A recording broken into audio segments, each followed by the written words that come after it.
గారి యొక్క జన్మదినోత్సవం కార్యక్రమంలో భాగంగా మన దేవాలయం రావడం జరిగింది.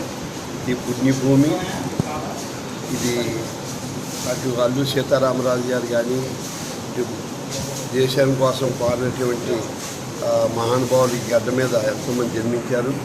అటువంటి గడ్డ మీద ఇవాళ యువకులు ఉత్సాహంతో సీతారాం ఈ కార్యక్రమంలో పాల్గొనేట్టుగా ఆహ్వానించడం, పెద్దలు జేఎస్ఆర్ గారు కానీ ఈ కార్యకర్తలు అందరూ కూడా ఎంతో ఉత్సాహంగా పాల్గొన్నారు. ఇవాళ రాహుల్ గాంధీ గారి పుట్టినరోజు కార్యక్రమంలో భాగంగా దేశవ్యాప్తంగా కూడా ఎన్నో రకంగా పండగ మాదిరిగా చేసుకున్నట్టుగా నేను విన్నాను. చాలా సంతోషంగా ఉంది. ఆయన సామాన్యమైనటువంటి మనకంటే మానవత్వం ఉన్నటువంటి మహానుభావుడు. ఎందుకంటే వాళ్ళ కుటుంబాన్ని ఇందిరాగాంధీ గారు కానీ, సోనియా గాంధీ, రాజీవ్ గాంధీ, రాహుల్ గాంధీ వీరందరినీ స్వయంగా చూసినటువంటి వ్యక్తిగా వాళ్ళు చాలా సింపుల్ మనుషులు, ప్రేమగల మనుషులు, సమాజం కోసం దేశం కోసం అంకితమైనటువంటి కుటుంబం.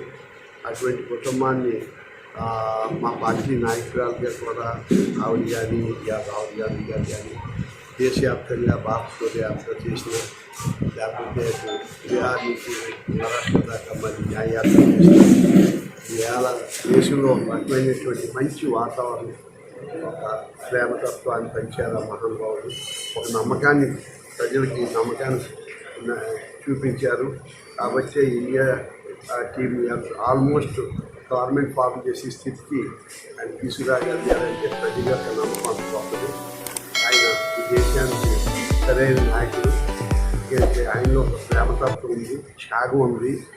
ఏంటంటే ప్రధానమంత్రి పదవి ఇచ్చినా కూడా అక్కర్లేదని చెప్పి ఇంకా నేను సమాజంలో సమస్యలు చాలా తెలుసుకోవాలి, అవగాహన చెందాలి అని మాట నేను నా దృష్టిలో ఎక్కడో కానీ వినము. అలాగే సోనియా గాంధీ గారిని కూడా ప్రధానమంత్రిగా ఆఫర్ చేస్తే ఆవిడ మన్మోహన్ సింగ్ ఇవ్వడం జరిగింది. వాళ్ళు కుటుంబంలో త్యాగంతో పుట్టినటువంటి మహానుభావురాలు. ఇవాళ ఆయన కార్యక్రమంలో చిల్డ్రన్ కార్యక్రమం పాల్గొనడం చాలా ఆనందంగా ఉంది.